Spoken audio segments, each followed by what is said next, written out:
Apakah hutang manusia di dunia menghambat untuknya ke surga? Kalau belum sempat terbayar, tentu ini akan dihisab di timbangan.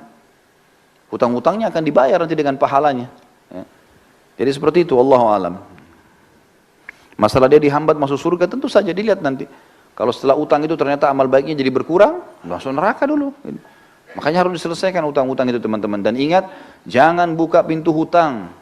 Teman-teman sekalian, kita sekarang ini dililit dengan utang secara sengaja, dibuat program hutang itu. Utang rumah, utang motor, utang mobil, utang HP, hutang semua. Dan ini tidak boleh teman-teman sekalian ya.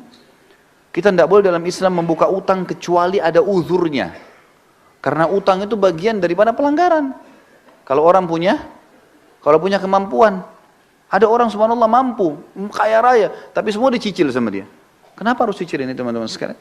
Tidak boleh buka pintu utang nih, berbahaya sekali.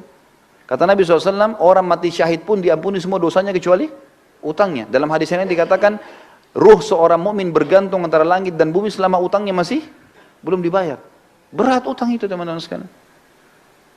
Lalu apa kira-kira sebabnya utang? Saya pelajari, ternyata utang itu kebanyakan teman-teman sekalian disebabkan karena dua hal. Orang ini malas kerja, atau yang kedua, mau melampaui kapasitasnya.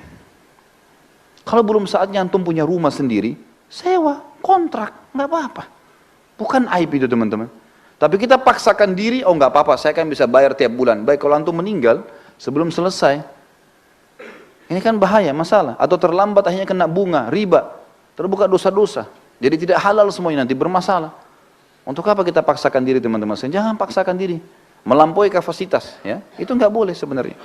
Jangan dipaksakan. Kita mampunya naik sepeda teman-teman, naik motor. Apa yang kita mampu berdoa sama Allah lalu berusaha ikhtiar. Jangan lampaui kapasitas. Nabung, sudah punya cash beli cash, aman. Gitu kan? Misalnya sekalian saya ingatkan teman-teman yang sibuk dengan kartu kredit, berhentikan teman-teman sekalian, berhentikan. Antum bilang oh ini 0%, baik 0% teman-teman sekalian. Setelah itu, kalau antum telat, ini malam jam 12 malam terakhir pembayaran, antum telat 1 menit, jam 12 lewat 1 menit kena bunga nggak? Kena bunga. 50.000, ya saya mampu bayar. Baik, 1 dirham riba lebih berat daripada 36 kali berzina. Untuk apa? Tutup itu teman-teman sekalian. Karena itu membuka pintu utang.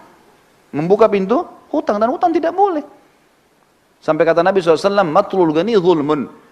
Imam Madzhabi masukkan dalam dosa besar. Orang yang menunda pembayaran utang dan dia mampu, kezaliman, dosa besar. Untuk apa buka ini teman-teman sekalian? Sabar, cari uang cash beli, gitu kan? Ini penting. Kita cuma boleh buka pintu utang kalau darurat sekali. Emang darurat sekali. Ulama berikan contoh-contoh. Seperti misalnya tidak bisa makan kecuali harus utang. Gitu kan? Atau misalnya dia mau berbuat satu ibadah amal soleh, dia tahu dia bisa bayar lalu dia utang. Seperti orang mau akikah anaknya, atau orang mau idul adha, mau kurban. Dia tahu akhir bulan dia akan terima gaji. Sekarang tanggal 12 atau tanggal 13 lebaran idul adha. Baik saya pinjam dulu uang teman saya tahu bisa bayar. Itu nggak ada masalah. Tapi kalau orang tidak jelas, sampai kata Nabi SAW, siapa yang sengaja utang. Ini bab-bab utang semua. Siapa yang sengaja utang dan dia niat tidak mau membayar dari awal, Allah persulit dia membayarnya. Dan siapa yang utang dari awal, dia niat mau membayarnya, Allah mudahkan dia membayarnya. Ya. Termasuk teman-teman, akhwat kita di bawah. Saya sarankan, berhenti arisan. Loh ya betul. Arisan itu membuka pintu hutang. Ya. Sekarang begini rasionalnya. Kita 20 orang teman-teman ngumpul, ayo kita buat arisan yuk, 1 orang 5 juta misalnya, atau 1 orang 1 juta. 20 orang dapat 20 juta kan? Baik, nama saya keluar pertama, bulan pertama, saya dapat 20 juta. Ini banyak orang gembira, oh 20 juta, dihabisin beli ini, beli itu, apalagi akhwat kita Masya Allah daftarnya sudah lengkap. Beli ini, beli itu, beli ini, beli itu.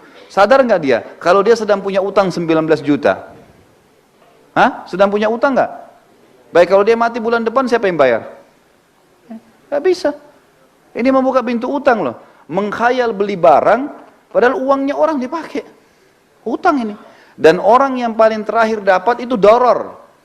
Gak boleh dalam Islam itu, doror. Dia selalu berharap supaya dapat, tapi gak dapat. Namanya gak jatuh, terakhir baru dapat dia. Jadi dia seperti membiayai orang lain semuanya dulu. Lah ya, ini gak boleh loh teman-teman sekalian. Ada orang tidak melihat hukum syarih itu bahaya. Kalau menurut saya Allah tinggalkan. Pernah istri saya ikut, saya nasihatin dia, hati-hati loh, berhenti, ini nggak boleh. Waktu dia sampaikan saya bilang ini nggak boleh. Ini bahaya membuka pintu utang. Sekarang kalau kau meninggal dalam 2-3 bulan setelah itu, siapa yang bayar? Nah, pasti saya ahli warisnya kan? Ya kalau saya punya duit, kalau enggak, loh ya kalau kita pas suaminya punya uang misalnya, kalau nggak punya uang gimana? Kan jadi utang yang bergantung kan? Gak bisa. Atau ada orang lari, zalim, dia pergi. Kan jadi masalah. Baik, kalau mau kumpul, kumpul pengajian. Tidak usah ada arisan. Iya enggak? Benar enggak ini? Hah? Tangkap enggak secara rasional ya? Jadi pelarangannya itu karena membuka pintu utang. Orang yang terima pertama itu utang 19 juta loh tadi.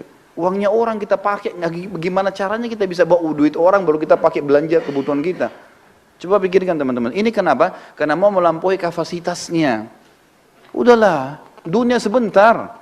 Kata Nabi SAW, perumpamaan saya sama dunia seperti musafir yang sedang mampir di bawah pohon, hilangkan penatnya, pergi habis itu. Kata Syekh Utsaimin rahimahullah, kalimat yang mulia, seseorang mukmin orang muslim harus menjadikan dunia ini seperti kamar mandi, seperti WC-nya. Dia datang, selesaikan hajatnya, dia pergi. Dunia cuma begitu saja. Maksudnya, tidak usah terlalu berlebihan. Hajat diselesaikan, penting, kemudian sudah, gitu. Seperti itulah.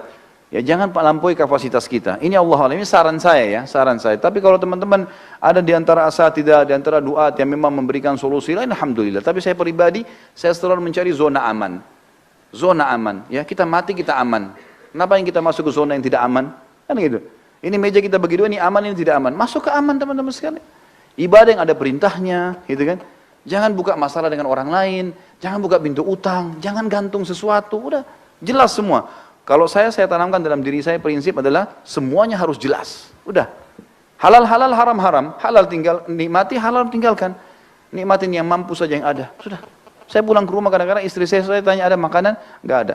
Mau beli makanan di sebelah? Beli aja makanan. Enggak apa-apa. Sini bawa. Toh makan. Untuk apa saya ribut dengan masalah makanan? Tinggal beli makanan di sebelah makan. Bismillah, alhamdulillah. Yang penting lapar sudah hilang, habis. Dunia begitu kok. Masuk lihat pakaian saya mana yang ini? Oh belum dicuci. Baiklah. Yang ada saja saya pakai. Clear. Selesai. Jelas kok, aman saja gitu kan. Gak ada sesuatu yang harus kita ributkan. Jadi ini poin yang mesti dipikirkan juga teman-teman sekalian.